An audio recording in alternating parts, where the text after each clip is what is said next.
Hello dear students, आज आपण बघत आहोत प्रॅक्टिस सेट 27. पण हा प्रॅक्टिस सेट थोडा मोठा असल्यामुळे आपण याला काही पार्ट्समध्ये डिवाइड करून बघणार आहोत. तर चला सुरुवात करूया आपल्या फर्स्ट क्वेश्चनला. That is rewrite the following using a letter. तर स्टुडंट्स बघा, या क्वेश्चनमध्ये तुम्हाला खाली 4 सेंटेन्सेस दिलेले आहेत आणि त्या 4 सेंटेन्सेसला आपल्याला अल्फाबेटच्या लेटरचा वापर करून पुन्हा लिहायचं आहे. तर चला, फर्स्ट सेंटेन्स आहे the sum of a certain number and 3. तर इथे आपल्याला सांगितलेलं आहे की एक सर्टन नंबर, कुठला तरी नंबर आहे, एक्झॅक्ट कोणता आहे ते आपल्याला माहीत नाही.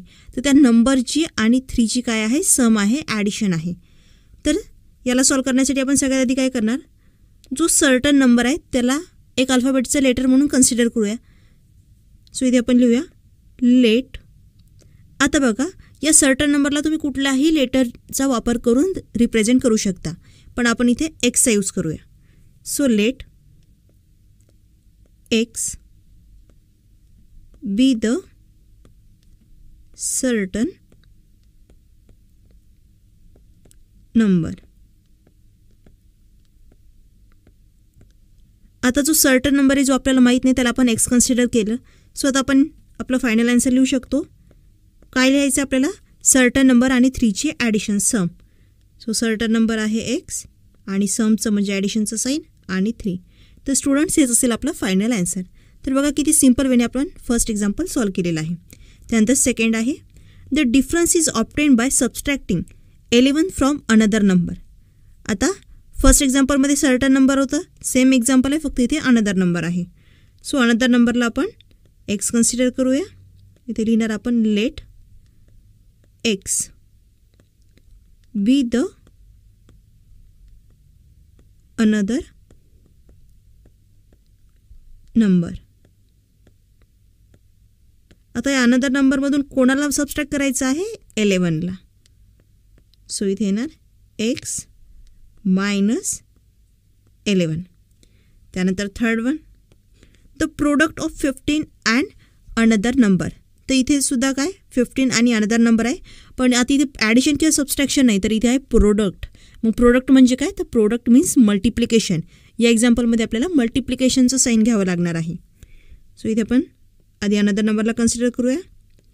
Late x be the another number. So एक्सचं आणि 15चं मल्टिप्लिकेशन. सो याला आपण येणार 15 मल्टिप्लाय बाय एक्स आणि यालाच तुम्ही 15x या प्रकारे सुद्धा लिहू शकता. Because 15 multiply by x 15x. तर स्टुडंट्स हे सुद्धा आन्सर राईट आहे आणि हे सुद्धा आन्सर राईट आहे. त्यानंतर फर्स्ट क्वेश्चनमध्ये last example that is 4 time a number is 24. एक कुठला तरी नंबर आहे जो 4 टाईम्स आहे आणि त्याचा आन्सर आहे 24. कुठला नंबर आहे माहीत नाही. सो त्या सर्टन नंबरला आपण परत एक्स कन्सिडर करणार. या जागी तुम्ही दुसऱ्या कुठल्या अल्फाबेटचा लेटरसुद्धा यूज करू शकता. मी एक्स करत आहे. Let x be the certain number.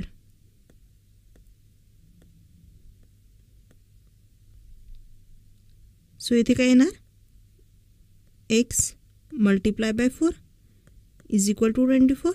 मग आता यालाच आपण काय लिहिणार, देअरफॉर 4 मल्टिप्लाय बाय एक्स म्हणजेच 4x इज इक्वल टू 24. तर स्टुडंट्स हे असेल आपलं फायनल आन्सर. आता यासोबतच आपला फर्स्ट क्वेश्चन कंप्लीट झाला. देन सेकंड क्वेश्चन बघा, find out which operation must be done on both side of this equation in order to solve them. तर स्टुडंट्स या क्वेश्चनमध्ये आपल्याला 4 इक्वेशन दिलेले आहेत आणि त्या 4 इक्वेशनला सॉल्व करण्यासाठी त्या इक्वेशनमध्ये दोन्ही साईडला राईट हँड साईड आणि लेफ्ट हँड साईडला आपण कोणते ऑपरेशन यूज करणार आहे, ॲडिशन, सबस्ट्रॅक्शन, मल्टिप्लिकेशन, डिव्हिजन, हे इथे विचारलं आहे. तर खूप सिंपल वेने आपण हा क्वेश्चन सॉल्व करू शकतो. फक्त तुम्हाला एक लक्षात ठेवायचे आहे की हे जे व्हेरिएबल आहेत, अल्फाबेटची लेटर आहे, त्याच्या बाजूला कुठलं साईन आहे. प्लसचं असेल तर आपण मायनस यूज करणार, मायनस असेल तर प्लस, मल्टिप्लाय असेल तर डिवाइड आणि डिवाइडच्या जागी मल्टिप्लाय. तर चला याला आपण एक्झाम्पल थ्रू समजून घेऊया. फर्स्ट एक्झाम्पल आहे x plus 9 is equal to 11. तर बघा व्हेरिएबलच्या बाजूला आहे +9. मग आता प्लस आहे म्हणजेच आपण काय करणार, मायनस हे ऑपरेशन इथे यूज करणार. म्हणजे इथे आपण कोणत्या नंबरला सबस्ट्रॅक्ट करणार आहे, 9ला. सो आपलं फायनल आन्सर जे आहे ते इथे असेल सबट्रॅक्ट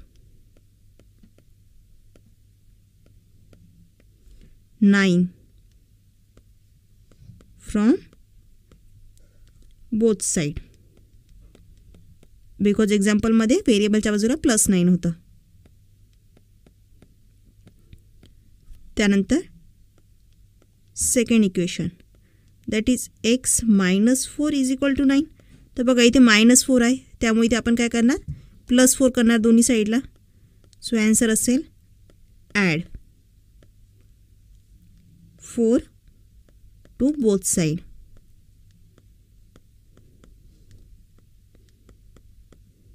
त्यानंतर third equation that is 8x is equal to 24. आता बघा 8x म्हणजेच 8 मल्टिप्लाय बाय x आहे, तर एक्सच्या बाजूला मल्टिप्लायचं साईन आहे, त्यामुळे इथे आपण डिवाइड करणार फ्रॉम बोथ साईड. सो इथे आपण लिहिणार divide both side, divide both sides by 8. त्यानंतर लास्ट एक्झाम्पल आहे x/6 इज इक्वल टू 3. आता अपॉन 6 म्हणजेच x डिवायडेड बाय 6 आणि डिवाइड असेल तर आपण त्याच नंबरने काय करणार दोन्ही साईडला मल्टिप्लाय करणार सेम नंबरने. सो इथे फायनल आन्सर असेल मल्टिप्लाय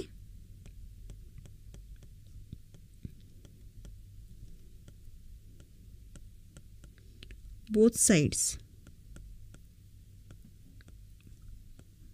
बाय 6. तर स्टुडंट्स बघा यासोबतच आपला सेकंड क्वेश्चन कंप्लीट झालेला आहे. आता जो थर्ड आणि फोर्थ क्वेश्चन आहे तो आपण नेक्स्ट पार्टमध्ये बघूया. व्हिडिओ आवडला असेल तर व्हिडिओला लाईक करा आणि चॅनलला सबस्क्राईब करा.